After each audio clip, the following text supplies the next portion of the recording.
Hello everyone, welcome back to HardReset.Info channel. In today's video I want to show you how you can easily change wallpaper on iPhone 16e.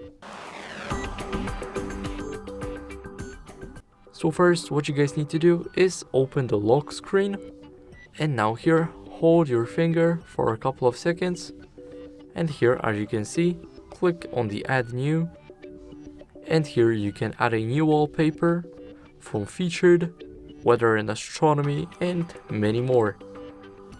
Now after you do that, click on add, and here set it as wallpaper pair.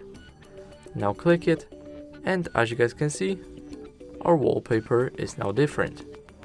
Thank you guys for watching, make sure to leave a like, subscribe, and see you in the next video. Bye.